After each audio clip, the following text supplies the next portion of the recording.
Hello दोस्तों, BPSC JPSC PT mains series में आज हम लोग कर रहे हैं previous year paper Haryana public service commission का। ये पिछले संडे यानी 12 सितंबर को हुआ। बहुत बेहतरीन पेपर, खासकर बीपीएससी और सीडीपीओ के लिए एक तरह से मानक पेपर यह हो गया। ये होता है एक्चुअल मॉक टेस्ट, इसको बना के देखिए। 60 भी आ रहा है तो अब रेस में, इस टाइप का क्वेश्चन, ठीक ना। प्रीवियस ईयर रटा रटाया पेपर बना करके 95 या 100 ला करके ज़्यादा खुश होने की ज़रूरत नहीं। ठीक, स्टैंडर्ड अभी पढ़ना है, करंट अफेयर बढ़िया से करना है, तब जाके अगला, ठीक है, तब जाके अगला 67वां मेंस के लिए हम लोग अगले दिन से लग सकते हैं। नहीं तो फिर वेट करते रहना, कितना जाएगा क्या जाएगा। ठीक, चलिए, बहुत बेहतरीन पेपर है, इसको सभी को देखना चाहिए। देखिए, क्या पॉलिटी क्या साइंस टेक, किसको कहते हैं स्टैंडर्ड, सबसे बैलेंस पेपर बनाया है एकदम। सारा सेक्शन से क्वेश्चन दिया है, और जो होता है ना एकदम कोर एरिया को कवर किया है। ठीक है, सॉल्यूशन के लिए हम लोग इंटरनेट टेक्स्ट बुक आदि के सहारे लिए ही हैं। ठीक है, 2 से 3% एरर, मैक्सिमम 4% एरर, यानी 100 में 4 क्वेश्चन का आंसर गलत हो सकता है। ठीक ना, लेकिन इससे ज़्यादा नहीं होगा। बहुत ही सावधानीपूर्वक निकाला गया आंसर को। चलिए देखते हैं। पॉलिटी सेक्शन है, शुरू में यहीं से स्टार्ट कर रहे हैं। पहला क्या, हिंदी में ही करते, हिंदी इंग्लिश दोनों में क्वेश्चन है। निम्न में से कौन सा आयोग केंद्र राज्य संबंध पर गौर करने के लिए नहीं बनाया गया था? तो कौन कौन बनाया गया था ये हम लोग जान रहे हैं। सरकारी आयोग बनाया गया, राजा मन्नार समिति बनाया गया, एम पुंछी बनाया गया, लेकिन कौन सा नहीं बनाया गया इस ऑप्शन में? सोली सोराबजी आयोग। ठीक है ना, सोली सोराबजी आयोग का एक जिक्र कर रहा है, वो क्या है कि केंद्र राज्य संबंध से नहीं है। अगला सवाल क्या है, निम्न में कौन सा अनुच्छेद मौलिक अधिकार, कौन सा अनुच्छेद के मौलिक अधिकार केवल भारतीय नागरिकों को प्राप्त है, यानी विदेशियों को नहीं प्राप्त है? तो देखिए, इसमें अनुच्छेद 14 है, 21 है, 25 है, 29 है। तो इसमें जो हमारा अनुच्छेद 29 है वो किसको है? विदेशियों को ना प्राप्त होकर के केवल भारतीयों को प्राप्त है। वो क्या है? अल्पसंख्यकों के सांस्कृतिक एवं शैक्षणिक अधिकारों की रक्षा। 29। देखिए अगला सवाल, भारत की लोक लेखा समिति पर विचार करें। पब्लिक अकाउंट कमेटी ने 22 होता है, 15 लोकसभा, 7 राज्यसभा से। इसके जो अध्यक्ष होते हैं विपक्षी दल के नेता। यहाँ कह क्या रहा है, लोक लेखा समिति की शुरुआत या स्थापना कब हुई? 1921 में। सही है। लोक लेखा समिति का अध्यक्ष परंपरा अनुसार मुख्य विपक्षी दल से होता है। सही है, लेकिन यह 67 से परंपरा शुरू हुआ है, उसके पहले नहीं होता था। अगला है, लोक लेखा समिति के अध्यक्ष और अन्य सदस्यों का कार्यकाल 2 वर्षों का होता है। नहीं, यह वार्षिक, ये जो वार्षिक समीक्षा करती है हर एक वर्ष, जैसे बजट आता है वार्षिक, इसलिए 2 वर्ष ने हर एक वर्ष गठन होता है। तो ये खत्म हो गया। पहला और दूसरा सही है, ऑप्शन सी सही है। चलिए अगला क्वेश्चन देख रहे हैं हम लोग। क्या है, दल बदल विरोधी कानून के संदर्भ में विचार करने के लिए बोल रहा है। दल बदल कानून, ठीक है, क्या विचार करना है कि कहता है, पहला ऑप्शन है दल बदल विरोधी कानून इंदिरा गांधी शासन के समय शुरू हुआ। नहीं, ये राजीव गांधी के समय शुरू हुआ था। ठीक है, नहीं, ये राजीव गांधी के समय आया था। अगला, इस संविधान के 10वीं अनुसूची, एकदम सही है, 10वीं अनुसूची में इसको दिया गया। तो पहला तो गलत है, दूसरा सही है। तीसरा है, दल बदल विरोधी कानून को 2003 में 93वां संविधान संशोधन से और ज़्यादा पुष्ट किया गया। नहीं, 2003 में जो 93वां 93rd आया था, किस था? ओबीसी के आरक्षण के संदर्भ में था। इसको दल बदल से लेना देना नहीं था। अगला, कानून विधायी सदन से संबंधित चेयरपर्सन या स्पीकर को दल बदल की स्थिति में सदस्यों की अयोग्यता पर निर्णय लेने का अधिकार देता है, लेकिन इसका दुरुपयोग स्पीकर और सत्ताधारी दल द्वारा बहुत किया जाता है। ठीक ना, निर्णय को 2 साल 3 साल जब तक खत्म ना हो जाए सदन का कामकाज, तब तक खींचा जाता है जाकर के। 1 महीना पहले उनको अयोग्य घोषित किया गया। झारखंड में ऐसा ही केस हुआ था बाबूलाल मरांडी के संदर्भ में। ठीक है, ये दिया जाता है। तो हमको उसमें मेंस का क्लास है जो एनालिसिस थे, क्या क्या है, दल बदल के संबंध में राजीव गांधी के समय आया था, पहला गलत है, तीसरा गलत है, दूसरा और चौथा सही है, यानी ऑप्शन डी। अगला है, पंचायती राज के गठन के संबंध में किस समिति ने पंचायती राज संस्थाओं को सुनिश्चित करने हेतु संवैधानिक संशोधन का सुझाव दिया था? ये देखिए 80 का दशक का ही रिपोर्ट है। कौन कौन है? 83 का बात कर रहा है हनुमंत राव समिति, 86 में सिंघवी समिति, थुंगन समिति, और GV.K. राव समिति 85। तो राव समिति द्वारा ही ये सलाह दिया गया था कि पंचायती राज संस्थाओं को संवैधानिक संशोधन के माध्यम से लाया जाए। अगला पॉलिटिकल सेक्शन अभी चल रहा है। अगला क्वेश्चन देख रहे हैं हम लोग। अगला क्वेश्चन है, भारत के निर्वाचन आयोग के संदर्भ में निम्न कथनों पर विचार करें। क्या है कथन? बहुत बेहतर क्वेश्चन दिया, 3-3, 4-4 कथन बना के दिए। क्या? भारत का निर्वाचन आयोग 5 सदस्यीय होता है? नहीं, ये 3 सदस्यीय होता है। एक हेड 3 सदस्यीय होता है, तो पहला ही गलत हो गया। निर्वाचन आयोग आम चुनाव उपचुनाव के परिवर्तन का कार्यक्रम का निर्धारण करता है। सही है।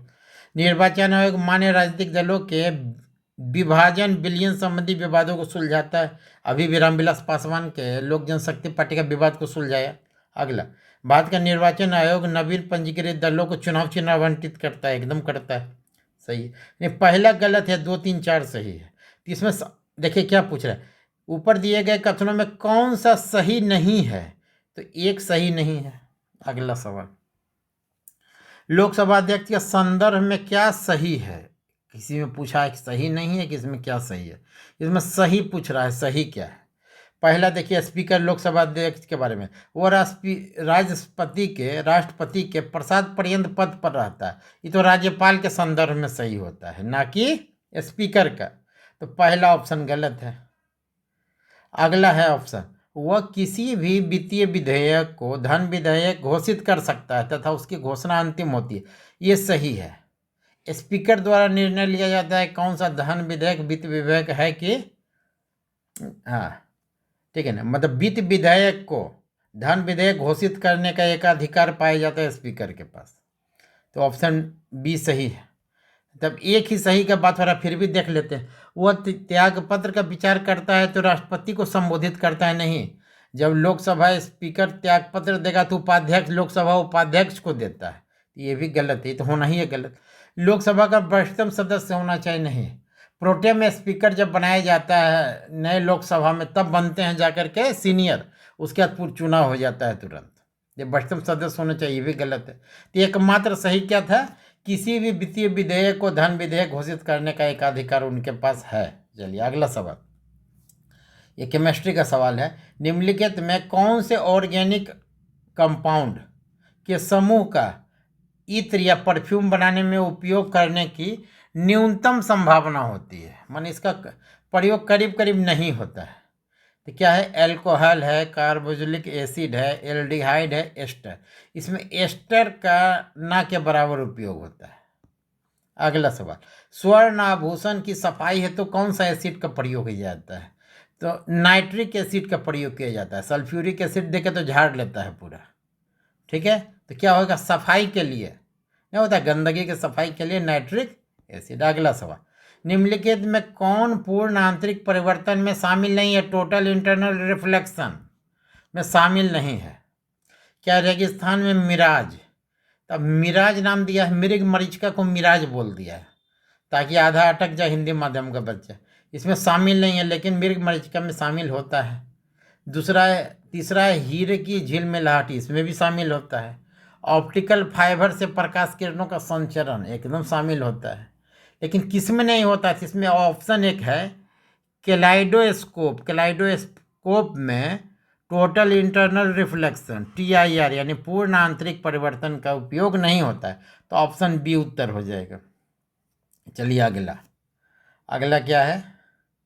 अगला है ब्लॉकचेन से। ब्लॉकचेन तकनीक के संदर्भ में कौन सा सही है? ब्लॉकचेन तकनीक अभी जैसे HDFC बैंक वगैरह सबसे पहले यूज करने वाले में क्या है? मतलब जैसे सूचना का कुछ संस्थाओं के मध्य क्या रहेगा? कोडिंग रहेगा। जैसे 3-4 संस्था जब मिल, जैसे सेबी और बैंक के बीच में, RBI और बैंक के बीच में, इन्हीं के बीच में, या कुछ और सेवा प्रदाता कंपनी या किसी बैंक के बीच में ही क्या रहेगा? सूचना का आदान प्रदान होगा। एकदम कोडेड सूचना रहेगा, लीक नहीं होगा। इस टाइप का है। ब्लॉकचेन तकनीक के संदर्भ में कौन सा सही है? यह एक क्रिप्टोग्राफिक रूप से सुरक्षित डेटाबेस है। ठीक है। तथा कुछ सहभागियों के बीच साझा किया गया डिस्ट्रीब्यूटेड लेजर है। दूसरा, यह ट्रांजैक्शन का डिजिटल लेजर है। तो आजकल बिना डिजिटल का काम कहाँ चलने वाला है, क्या है। तीसरा, ब्लॉकचेन एक क्रिप्टो करेंसी है। क्रिप्टो करेंसी बिटकॉइन वगैरह तो नहीं है ये, लेकिन पहला और दूसरा है, क्या है, क्रिप्टोग्राफिक रूप से एकदम कोडिंग रूप से सुरक्षित डेटाबेस है, जैसे लीक हो जाता है डेटा, ये सब इसमें नहीं है।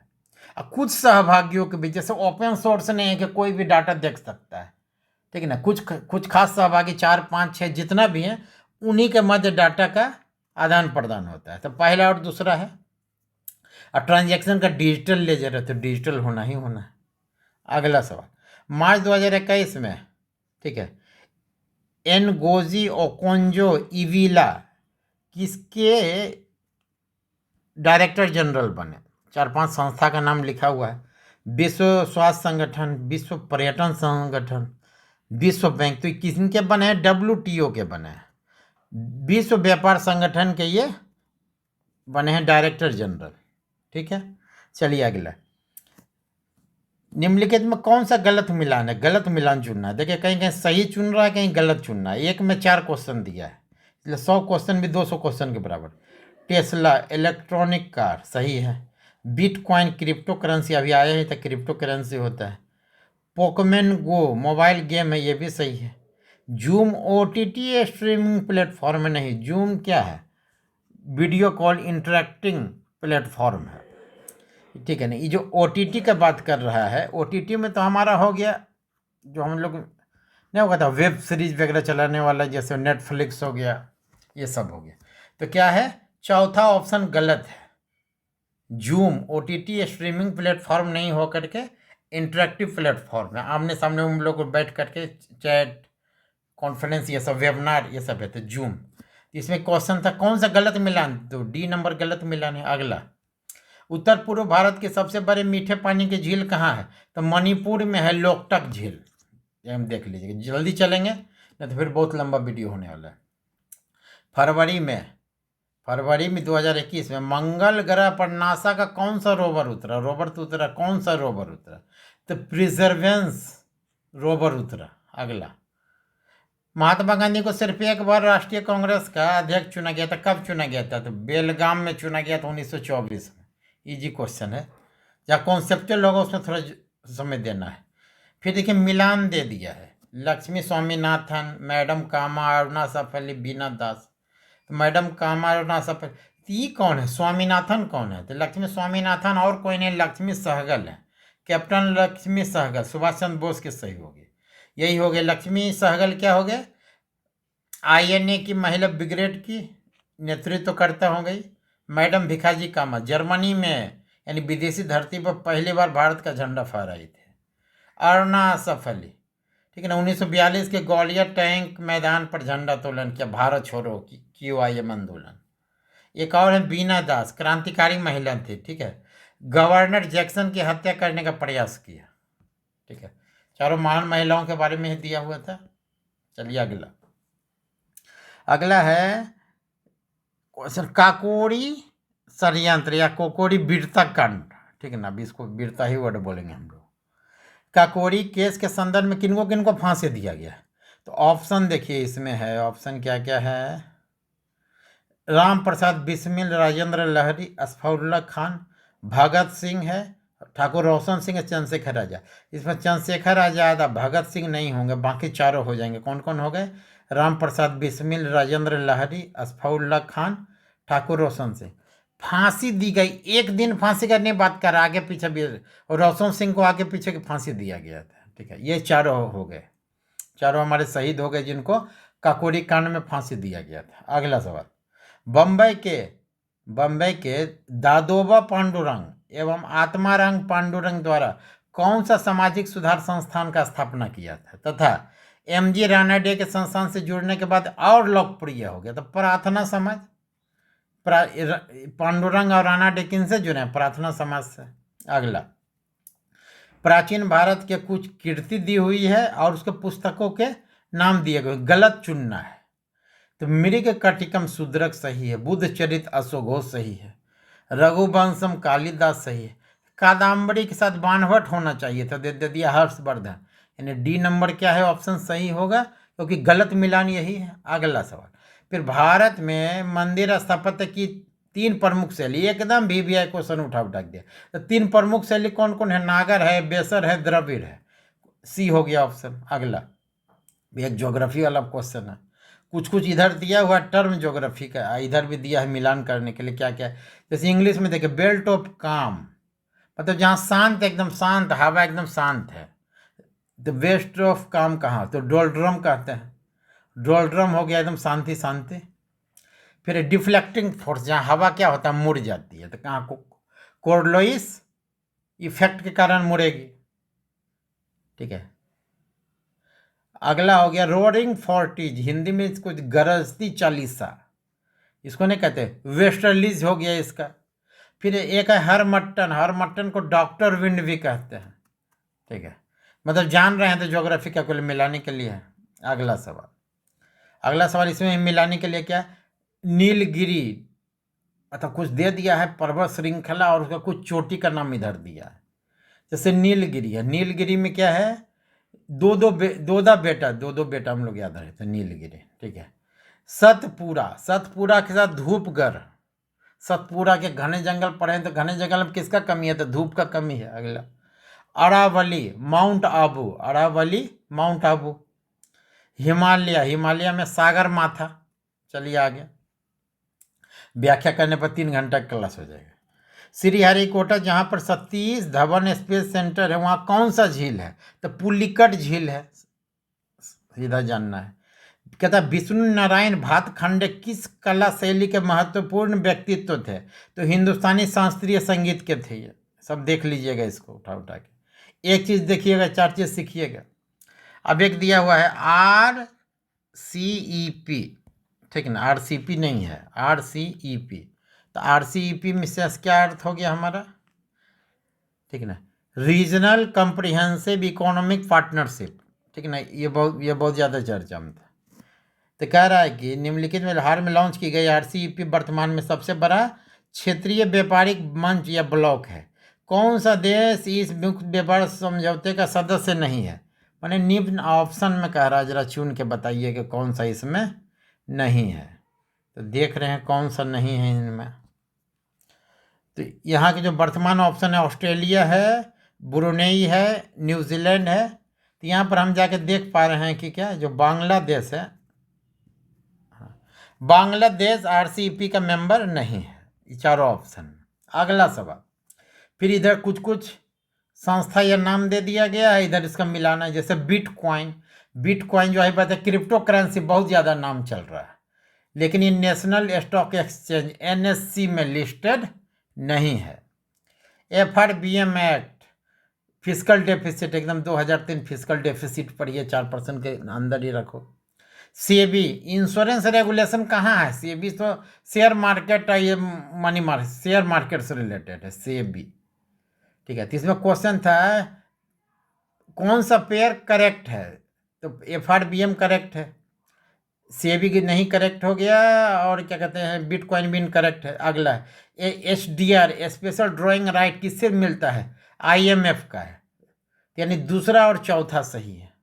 ठीक है, उसी अनुसार इसको यहाँ चुन करके ऑप्शन ये हो जाएगा। ठीक है, एक और था इसमें मूडी। ठीक है, एक मूडी था क्रिकेटर, लेकिन यहाँ मूडी उससे मतलब नहीं। मूडी क्या है? क्रेडिट रेटिंग बताता है कि इसको बैंकों के लोन उनके संदर्भ में बहुत सारे संस्थान का टिप्पणी करते रहता है, आते रहता है। मूडीज के अनुसार नहीं देखा, भारत के GDP रेट इतना रहा, मूडी किसी का निगेटिव दे दिया, LNT को, रिलायंस इंडस्ट्री को बहुत पॉजिटिव बता दिया, तो शेयर बढ़ गया रात रात। तो मूडीज क्या है? क्रेडिट रेटिंग एजेंसी है। अगला सवाल, प्राचीन काल के समय हरियाणा का कौन सा नाम था? तो अब चूंकि हरियाणा देने जाएंगे तो 2-4 क्वेश्चन से तो पड़ेगा वास्ता। तो ये सब इंटरनेट से खोजा हुआ, क्या ब्रह्मवर्त भी बोलते थे, आर्यावर्त भी बोलते थे, ब्रह्म उपदेश भी, इनमें से तीनों नाम से उसको पुकारा जाता था। इन्हें कैसे है कि आर्यावर्त से पूरा भारत है, हरियाणा को ही बोला जाता था। अगला सवाल, बालू नाम से प्रख्यात बलराम जाट को नायब बख्शी और राव का उपाधि किसने दिया था? तो वहाँ का लोकल क्वेश्चन है, मोहम्मद शाह ने दिया था। अकबर और जहांगीर ये नहीं दिए थे, मोहम्मद शाह दिया था। अगला है, फिर हरियाणा के संदर्भ में विचार करना है, तीनों सही है, खाली लाइन पढ़ देते हैं। हरियाणा राज्य का गठन सरदार हुकुम सिंह संसदीय समिति के आधार पर।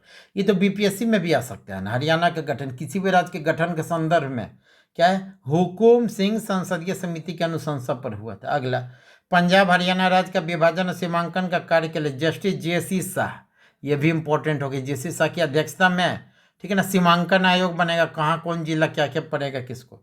1 नवंबर 1966 को 17वें राज्य के रूप में हरियाणा का है। तो ये भी एक फैक्ट याद रखेंगे, 17वां राज्य भारत का कौन था, हरियाणा था।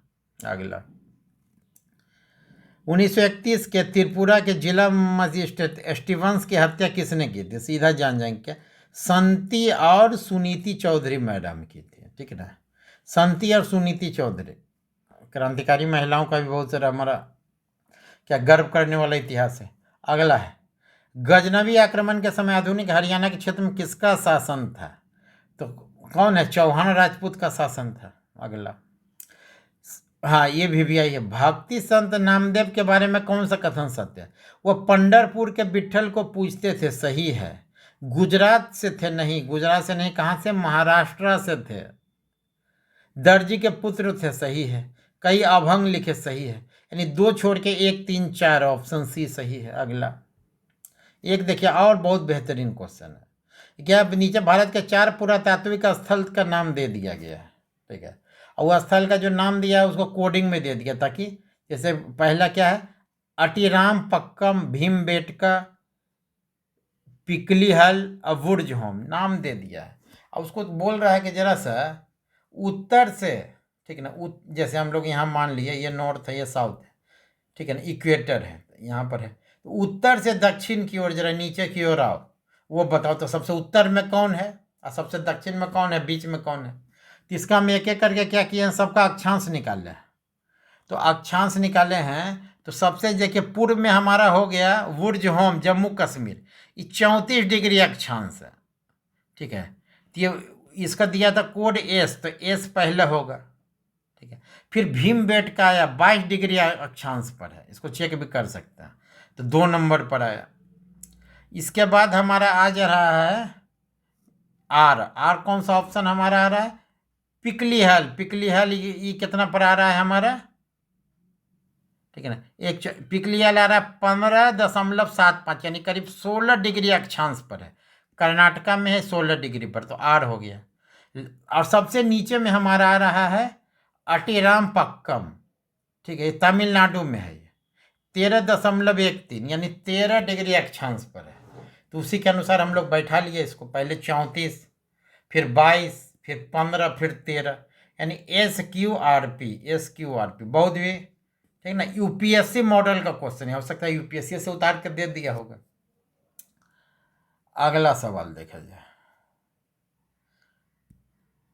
अगला सवाल क्या है, क्या है, निम्नलिखित में कौन सा शब्द 18वीं शताब्दी में कृषि व्यवस्था के साथ संबद्ध था तथा जिसका अर्थ एक ऐसे अनुबंध से था जिसमें राजस्व संग्रहण का अधिकार अधिकतम बोली दाता को दिया गया, राजस्व आया एक तरह से, जो सबसे ज़्यादा बोली दिया उसको दे दिया।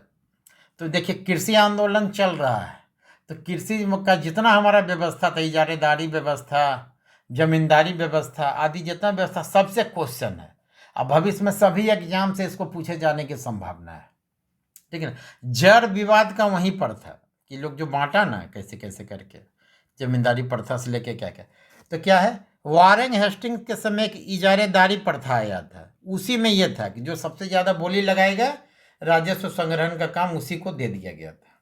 अगला है, अगला देखिए मनसबदारी सिस्टम से है, तो ये कह रहा है कि मुगल प्रशासन के संदर्भ में मनसबदारी प्रथा के संदर्भ में कौन सा विकल्प उसकी विशेषताओं को बता रहा है, तो जात और सवार, सीधा बात है, कितना जात है कितना सवार।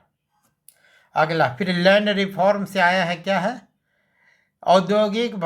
औपनिवेशिक भारत में भूमि राजस्व बंदोबस्त के संदर्भ में निम्नलिखित में कौन सा कथन सही नहीं है। कथन 1790 में लॉर्ड बेजली ने बंगाल प्रांत में अस्थायी बंदोबस्त लागू किया, लेकिन ये कब कर रहे हैं, 1793 में किए, ना कि 1790 में, तो पहला ही आंसर गलत है। अगला है, ठीक है ना, अस्थाई बंदोबस्त में जमींदारों को अपनी जमींदारी में पूरी जमीन के मालिक के रूप में मान्यता दे दी गई, सही है। इसे भूमि स्वामित्व को वंशानुगत बना दिया, जमींदार मारा उसका बेटा को हस्तांतरित हो गया, वंशानुगत है, ठीक है। जमीन बेचने का भी अधिकार मिल गया, यानी पहला ऑप्शन गलत होकर के बाकी सारा सही है इसमें। तो इसमें हमसे पूछ क्या रहा था, कौन सा सही नहीं है, तो पहला ही सही नहीं है, 1790, 1793 होगा। अगर पूछ रहा है 1790 के दशक में तो सही हो जाता है, लेकिन यह 1790 पूछ रहा है, ना कि 1790 के दशक में। अगला सवाल, मध्यकालीन भारतीय इतिहास के संदर्भ में पिएत्रा ड्यूरा क्या है? पिएत्रा ड्यूरा एक क्या कहते हैं उसको, स्थापत्य शैली हो गया, ठीक है ना।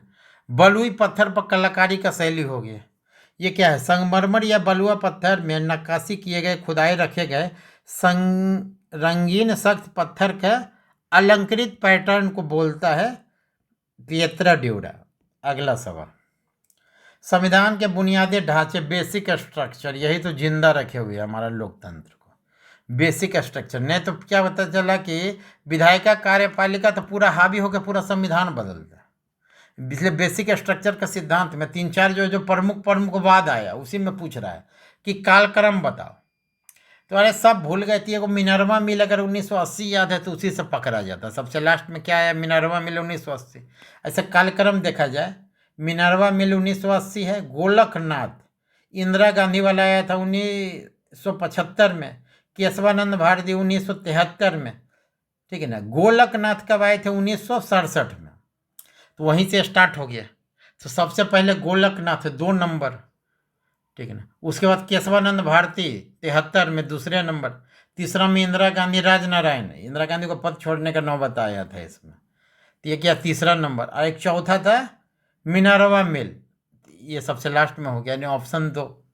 ऐसे VVI है, मेंस में तो सबका जिक्र करना पड़ता है, बेसिक स्ट्रक्चर ऑफ कॉन्स्टिट्यूशन। चलिए अगला सवाल दे दिया गया है, 2 कथन 1 कारण है, इसके संदर्भ में देख के बताना है कि क्या सही है और क्या गलत है। 1 मिनट, ये कहाँ से आ गया है?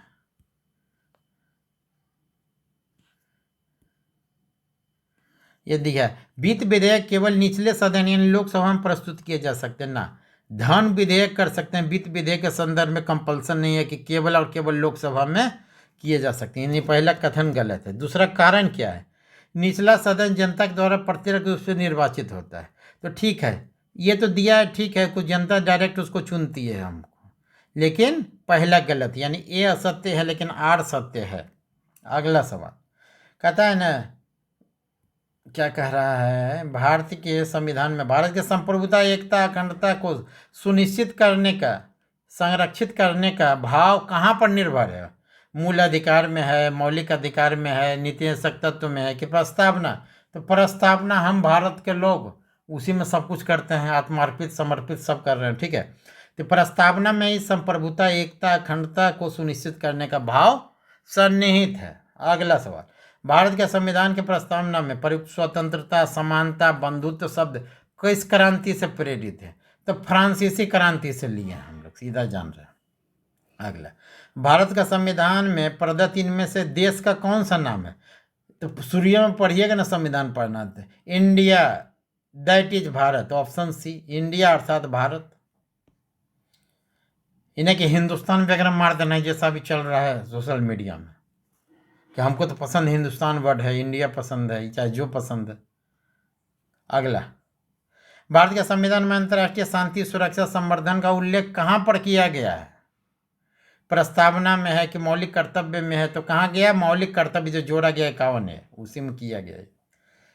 फिर है, किस अनुच्छेद के तहत भारत में कोई भी नागरिक मौलिक अधिकार का सीधा सुप्रीम कोर्ट जाएगा? जैसे गए ना हमारे, कौन गए थे हमारे, कौन पत्रकार थे, पत्रकार महोदय थे अर्नब गोस्वामी, उनको हाई कोर्ट में भरोसा नहीं, सीधे चले सुप्रीम कोर्ट।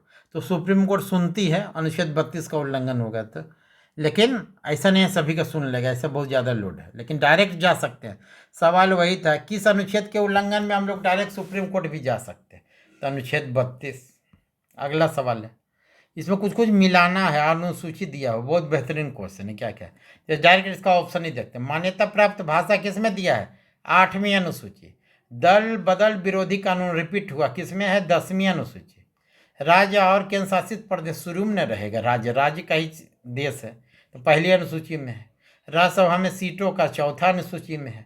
अनुसूचित क्षेत्र तथा अनुसूचित जनजाति के संदर्भ में प्रावधान है, 5वीं अनुसूची में है। चलिए अगला है, अब कह रहा है ना कि राज्य का मतलब अस्थाई राज्य का जो दर्जा मिला है उस संदर्भ में चुनना है। 4 ऑप्शन दिया हुआ है। इसको देखिए, आंध्र प्रदेश को 87 में मिला, नागालैंड को 63 में, सिक्किम 75, हरियाणा 66। तो क्या हुआ है, दिया हुआ कालक्रम के अनुसार तो सबसे पहले कौन आया हमारा? नागालैंड आया, फिर आया हरियाणा, फिर आए सिक्किम, फिर आया आंध्र प्रदेश। इसी अनुसार ऑप्शन बी हो जाएगा इसका। अगला है, कथन पर विचार करें पहले। मतदान का अधिकार यानी वोटिंग राइट क्या है? कानूनी अधिकार है, मौलिक अधिकार नहीं है। सही है। सुप्रीम कोर्ट बार बार इस बात को बोला है कि मौलिक अधिकार न हो के कानूनी अधिकार है। संपत्ति का अधिकार मौलिक अधिकार नहीं है, पहले था लेकिन अब नहीं है, ये भी सही है। 44वां संविधान संशोधन, ठीक है। अगला है 300, ये भारत के संविधान में 44वां संविधान के द्वारा समाहित किया गया, एकदम सही है, पहला तीनों सही है। अगला एक ऑप्शन और है कि 301 संपत्ति के अधिकार से संबंधित है, नहीं, 301 का संपत्ति के अधिकार से वास्ता नहीं है, इसलिए पहले 1 2 3 सही है, तो इसका यही ऑप्शन हो गया, कौन? बी, 1 2 3। अगला सवाल, निम्नलिखित में कौन असत्य नहीं है? इस समय सीधे की बुक में लिख लीजिए कि गलत है, अब बनाएंगे कौन गलत है। भारत का संविधान का उद्देश्य प्रस्ताव नेहरू द्वारा लाया गया, ठीक है, नेहरू द्वारा लाया गया अभी तक। अब नया इतिहास लिख के इसको ही बदल सकता है, लेकिन अभी तक हम लोग जान रहे हैं कि नेहरू द्वारा लाया गया था उद्देश्य प्रस्ताव। भारत के संविधान का उद्देश्य प्रस्ताव भीमराव अम्बेडकर द्वारा रखा गया था, नहीं, नेहरू जी द्वारा रखा गया। तो अम्बेडकर जी वाला गलत हो गया, नेहरू सही हो गया, तो ऑप्शन बी ही गलत है।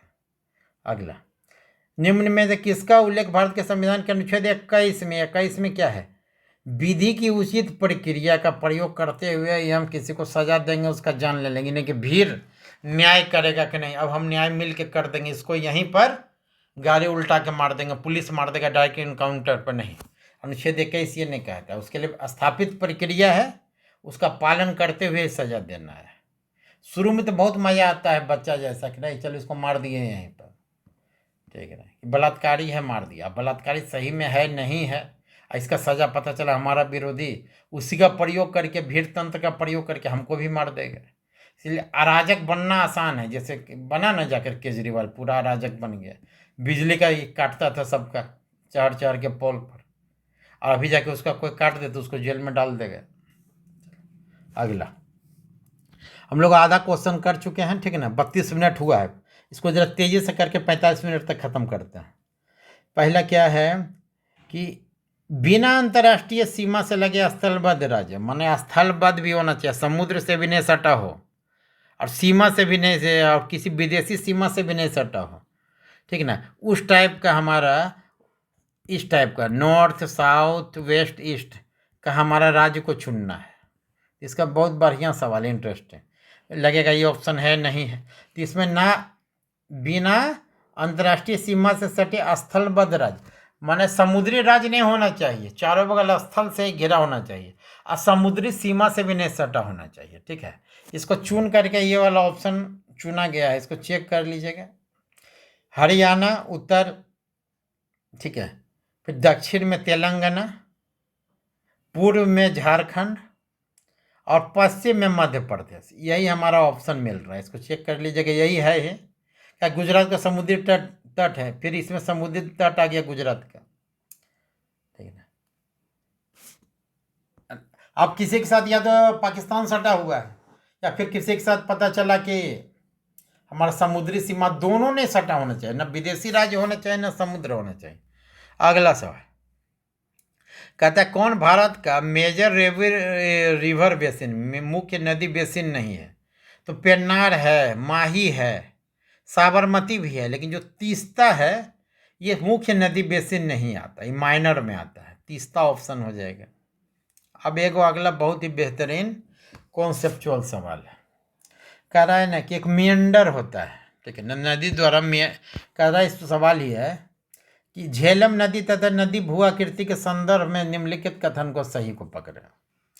ये मियंडर होता है नदी द्वारा नीचे जो बनाया जाता है। तो ये कब कहा जाता है कि एक नदी का जो शुरुआती काल उसको युवावस्था कहते हैं, फिर प्रौढ़ावस्था, फिर वृद्धावस्था में। जैसे बिहार में सब वृद्ध हो जाती है नदी, तो वृद्ध हो गई तो सब इधर उधर करते चलते छितरा जाती है, फ्लैट जमीन भी है। तो यहाँ हमको जम्मू कश्मीर से ही निकलता है झेलम नदी। तो जम्मू कश्मीर में झेलम क्या है, ये मियंडर का निर्माण कब करती है, जब समुद्री तल इसको मिलने वाला होता है, ठीक है। लेकिन जम्मू कश्मीर में झेलम नदी का एक अपवाद है कि यहीं पर ये मियंडर का निर्माण करते हैं, क्योंकि डल झील के कारण इसको आधार तल प्राप्त होने लगता है, इसी के कारण मियंडर का निर्माण होता है। लेकिन सामान्यतः नदी द्वारा मियंडर का निर्माण प्रौढ़ा या वृद्धावस्था में किया जाता है, लेकिन झेलम द्वारा कश्मीर में जवानी में ही, युवावस्था में ही मियंडर का निर्माण होता है। अब इसी पर सवाल है कि झेलम कश्मीर घाटी में युवावस्था में बढ़ती है, एकदम है, वहीं से निकला ही है, तो उसका युवावस्था में ही कश्मीर में बढ़ती है। पहला ऑप्शन एकदम सही है। दूसरा, ये कश्मीर घाटी में मियांडर बनाती है, ये भी सही है। ऑप्शन 3 पढ़िएगा, मियांडर नदी भूआकृति नदी की युवावस्था में बनने वाली संरचना है, नहीं, युवावस्था में नहीं बनती है, यहाँ अपवाद स्वरूप है झेलम में। चौथा ऑप्शन है, मियांडर एक संरचना है जो नदी की प्रौढ़ावस्था या परिपक्व अवस्था में बनती है, सही है ऑप्शन पहला दूसरा चौथा सही है इसमें। देख रहे ना, इतना आसानी से बना देगा इसे कोई। जब तक कोई बढ़िया से कॉन्सेप्चुअल नहीं पढ़ा है, ये सब सवाल नहीं बनेगा। बोला था ना कि 85 और 90 जाएगा सर, 85 और 90 यहीं जाएगा। 65 पार नहीं होगा, वो लोग 85 और 90 का बात कर रहे हैं। चलिए अगला सवाल, निम्नलिखित भाषाओं में कौन सी भाषा अथवा भाषाओं को भारत सरकार द्वारा शास्त्रीय भाषा घोषित किया गया। तो इसमें चारों ऑप्शन है, मलयालम है, कन्नड़, तमिल, तेलुगु, चारों को दे दिया गया। कुछ कुछ स्टैंडर्ड है, 1500 से 2000 साल पुराना होना चाहिए, उसका ग्रंथ होना चाहिए, फिर कुछ खास क्षेत्र में बोली जाने वाली, ये सब मानना कोई चारों पूरा करता है। अगला सवाल है, विद्रोही कवि के बारे में पूछा गया, 4 को दे दिया। इसमें कहता है विरोधी अथवा विद्रोही कवि, ठीक है ना। इंग्लिश में है विरोधी, बीपीएससी जैसा नहीं कि एक जगह विद्रोही विरोधी, ये कैसे देखिए साफ सही सही दिया है। तो विरोधी कवि निराला जी हैं, पंत है, मोहन राकेश हैं, काजी नजरुल इस्लाम। तो इसमें जो काजी नजरुल इस्लाम का बांग्लादेश स्वतंत्रता संग्राम से भी संबंधित है, इन्हीं को माना जाता है विरोधी अथवा विद्रोही कवि। ये सब केबीसी का सवाल है। अगला है, निम्नलिखित में किस स्थान पर अशोक के स्तंभ पाए गए हैं।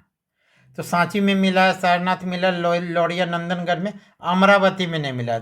यही पहला दूसरा तीसरा ऑप्शन हो गया। अगला, अकबर के आदेश पर हमजा नामा जो इन लोग का प्रोजेक्ट चला था, उसका प्रमुख चित्रकार कौन थे।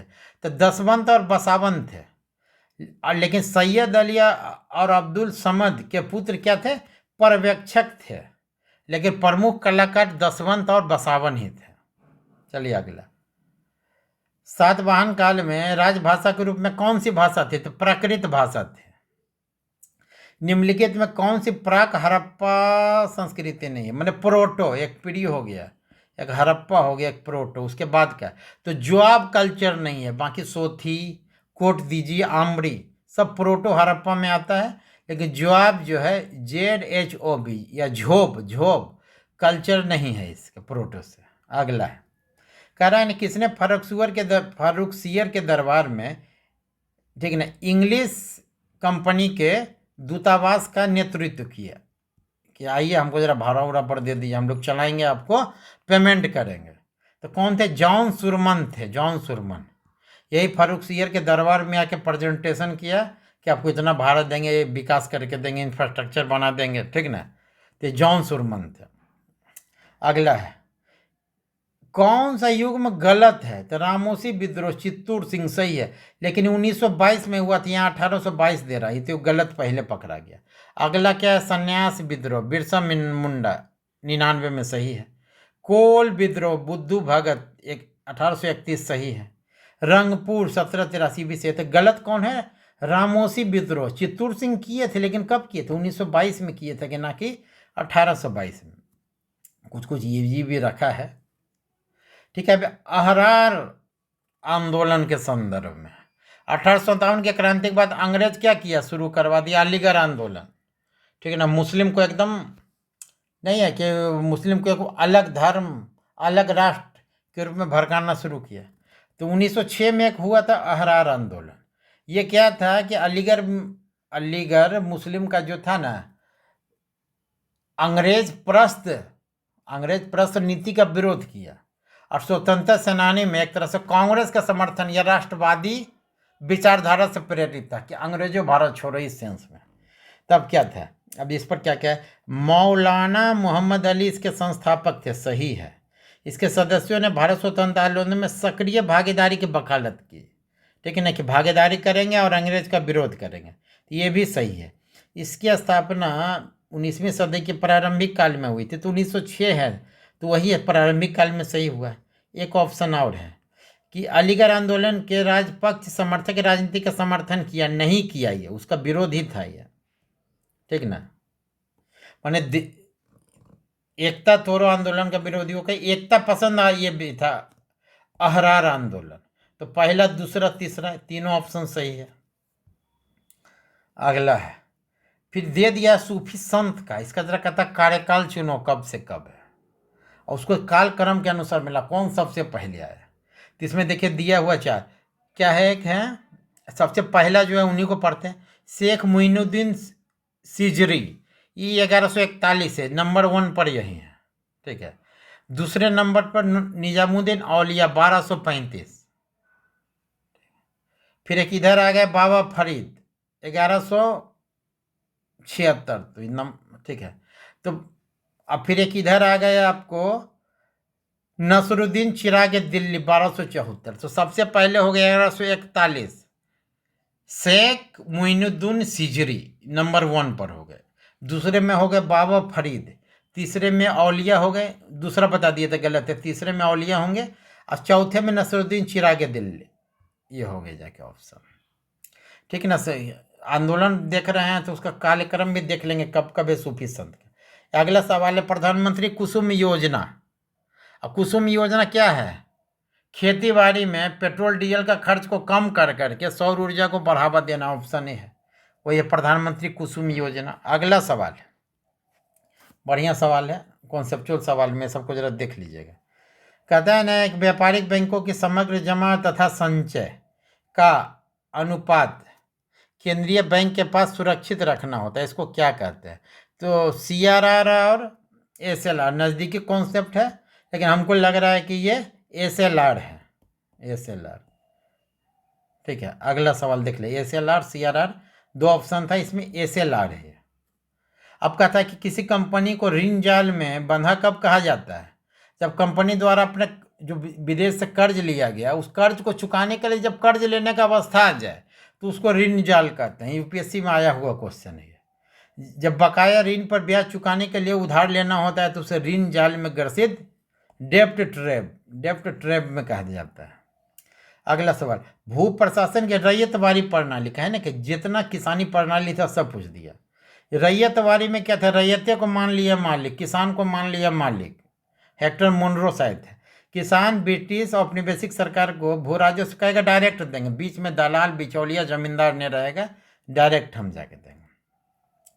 फिर यहाँ अगला एक सवाल है, क्या है सवाल कि 1960 के अंत में संघीय सरकार द्वारा कोई पंचवर्षीय योजना नहीं लाई गई, क्योंकि भारत पाक युद्ध अकाल मुद्रास्फीति के कारण योजना के लिए वांछित वित्तीय संसाधन खत्म हो गया। वर्ड ही ऐसे ऐसा चुनता है ना, कहते भारत तो आया तो था, ऐसा नहीं है कि 1960 में अनुमोदित हुआ पंचवर्षीय योजना, और 1969 में भी चौथा लागू हुआ, इसलिए पहला कथन तो गलत है कि कोई पंचवर्षीय योजना नहीं आया। 60 के दशक का बात कर रहा है, तो पहला गलत है।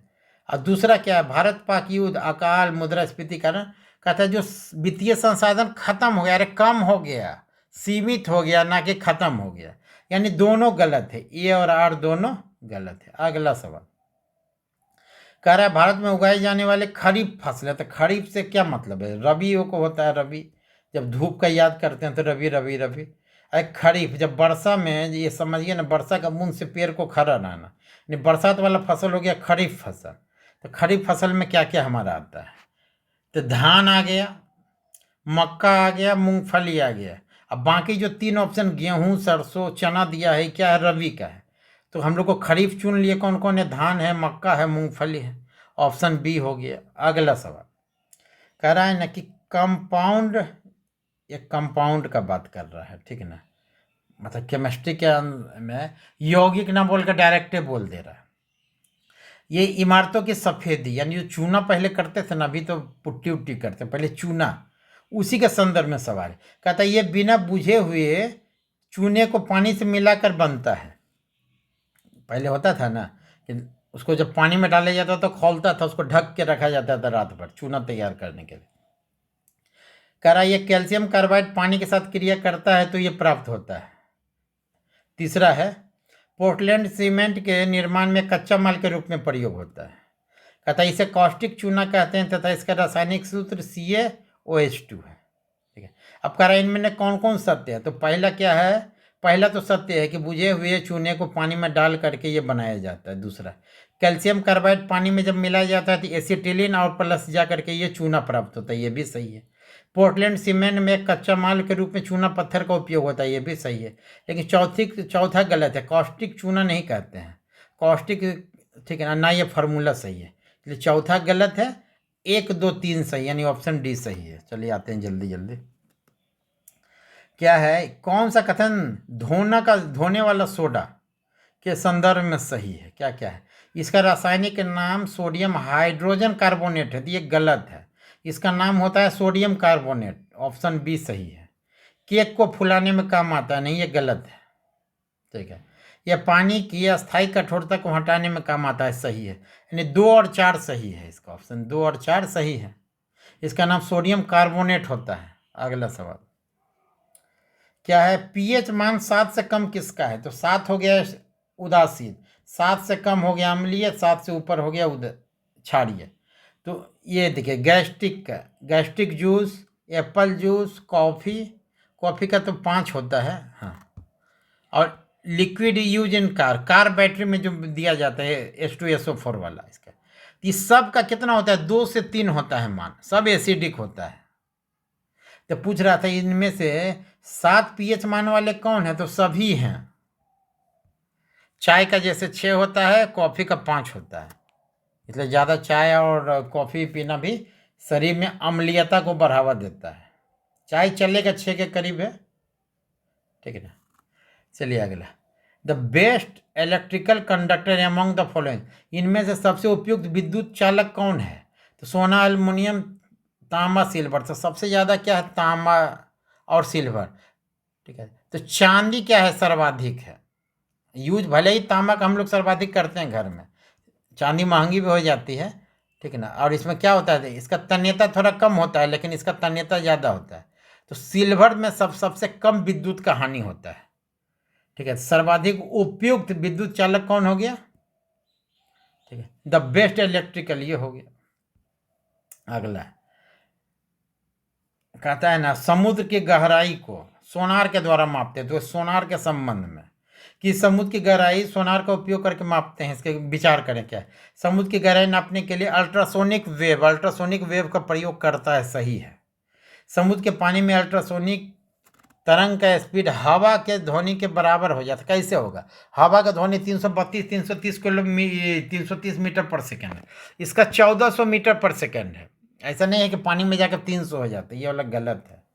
अगला, अल्ट्रासोनिक तरंग द्वारा समुद्र तल के परावर्तन के उपरांत संसूचक तक पहुंचने के लिए समय का उपयोग, जैसे ना यहाँ पर कोई है, हम ऊपर यहाँ से डाले अल्ट्रासोनिक वेव, यहाँ से गया आया, जितना दूर लगा तो चाल बराबर दूरी बटा समय के आधार पर इसको हम लोग कैलकुलेट कर लेते हैं कि कितना दूरी पर कोई चीज़, जैसे आइसबर्ग वगैरह कहाँ रहा था, उसी के संदर्भ में ये शुरू किया गया। अभी तो जहाज डूब गया, और इस सब में भी सोनार का प्रयोग होता है। यानी पहला और तीसरा ऑप्शन सही है, दूसरा गलत है। अगला सवाल, इधर बुखार दे दिया गया, इधर लक्षण दे दिया, उसको मिलाना है। टाइफाइड फीवर, देखिए तो हाई फीवर होता है टाइफाइड में, कोलरा तो इसमें तो वही होता है कि, ठीक है ना, पेट चलना, उल्टी होना, यही सब है। ट्यूबरकुलोसिस में क्या है? लगातार कफ, वेट लॉस होना, तो ये हो गया हमारा।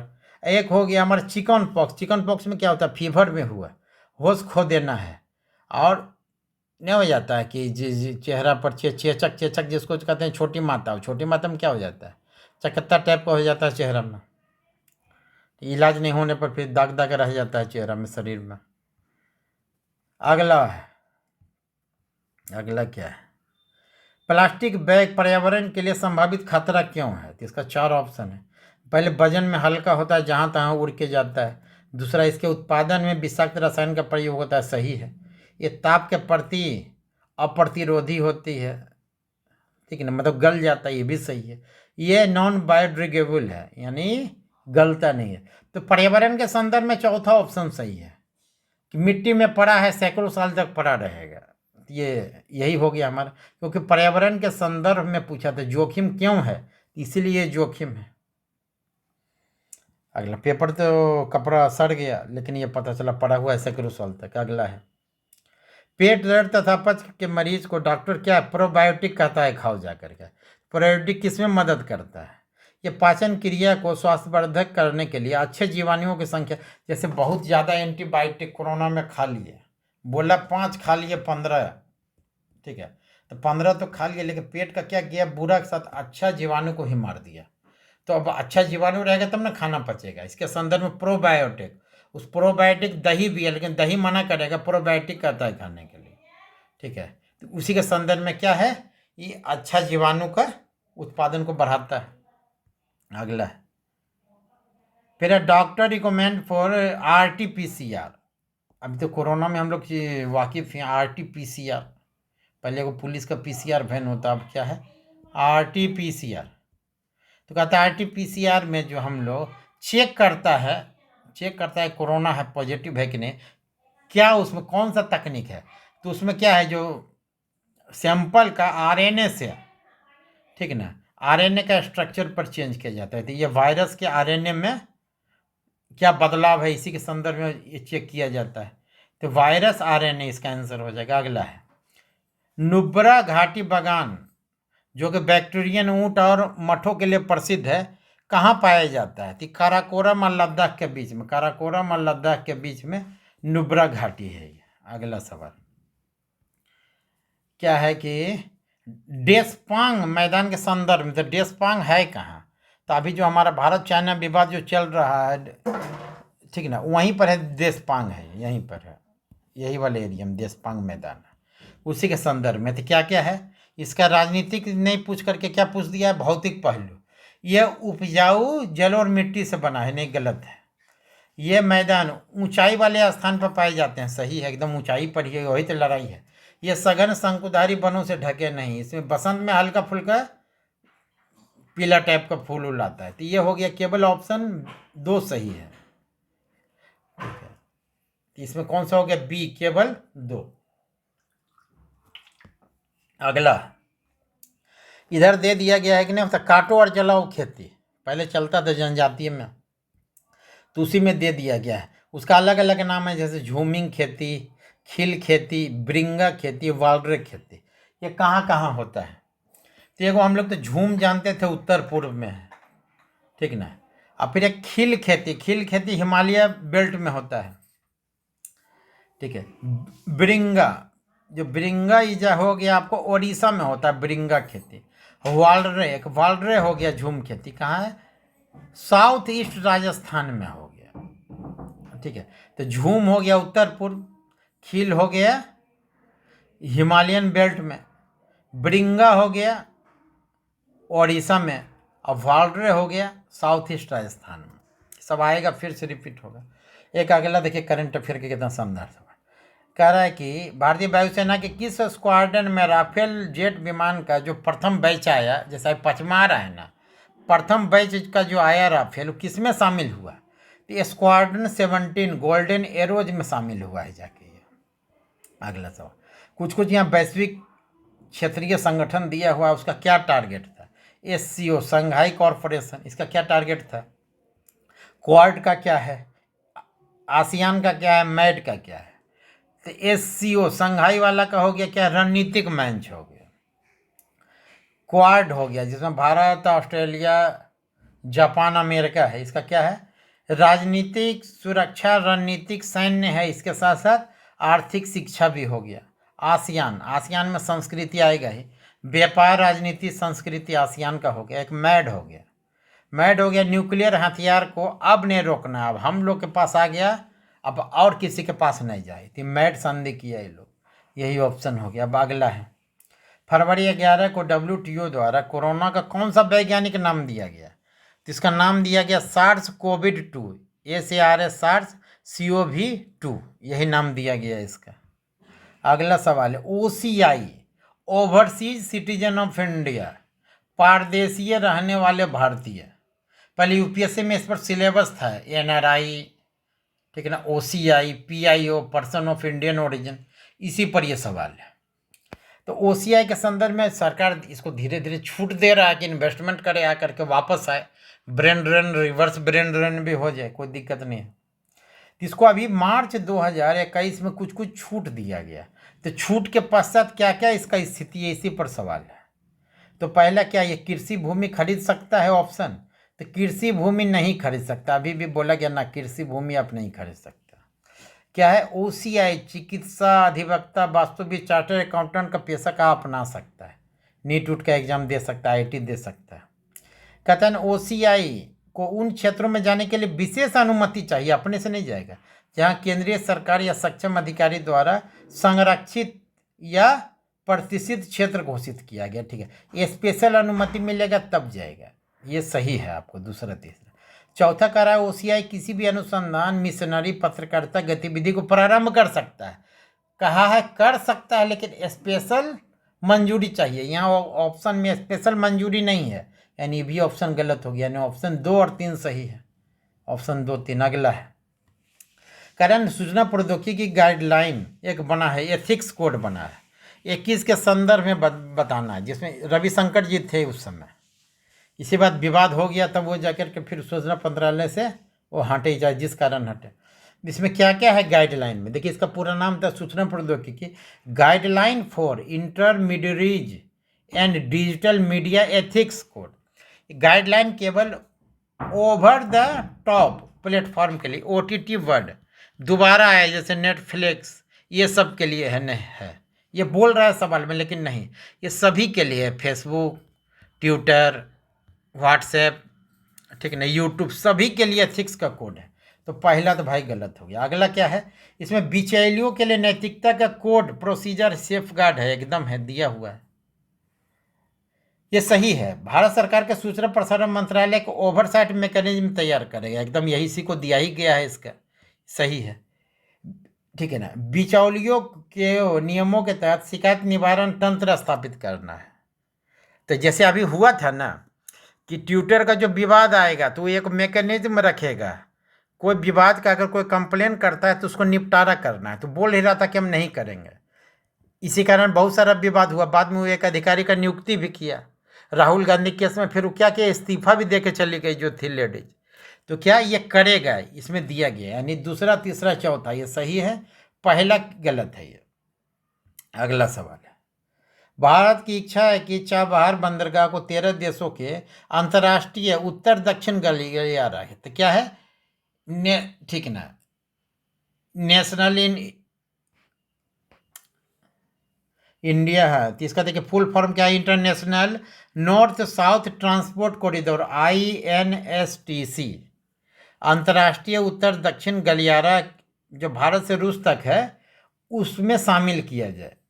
तो जो अभी 10+3, पहले 10 देश थे फिर 3 देश हैं, उसमें कह रहा है कौन सा देश सदस्य है INSTC के, कौन सा देश सदस्य है, ईरान है, इराक है, मंगोलिया, चाइना। तो चाइना नहीं है, मंगोलिया भी नहीं है, इराक भी नहीं है, ईरान इसके सदस्य है। बहुत बढ़िया बढ़िया क्वेश्चन बनाया। अब एक आया, देखिए कोड से संबंधित एक और सवाल आ गया। क्या सवाल है कि किस देश ने the news media and digital platform mandatory bargaining code, Bharat 2021 में बनाया, लेकिन 2020 में बनाया था एक देश, कौन सा देश था, तो ऑस्ट्रेलिया बनाया था। ऑस्ट्रेलिया बनाया यही सोशल मीडिया वगैरह के लिए, यूट्यूब वगैरह के लिए, गूगल के लिए बनाया। ये जो न्यूज़ वगैरह नहीं होता है, 1 क्लिक पर दे दिया, times of India, the Hindu आ गया, ये न्यूज़ दे दिया आज ये न्यूज़। तो कह रहा है कि नहीं, ये कंटेंट्स के लिए उसको भुगतान करना है न्यूज़पेपर एजेंसी को, ताकि तुम तो ले रहे हो लेकिन उसको दे नहीं रहे हो। ये सब कोड का जिक्र है उसमें, ठीक है। मैंडेटरी बार्गेनिंग कोड ये ऑस्ट्रेलिया में लाया गया है। अगला, अटल टनल यानी अटल सुरंग से संबंधित कह रहा किस रेंज में बना है, तो पूर्वी पीर पंजाल रेंज में बना है। देखिए ऑप्शन कितना बढ़िया दिया था। पीर पंजाल का चारों है, नो उत्तरी पीर पंजाल, दक्षिणी पीर पंजाल, पश्चिमी, पूर्वी।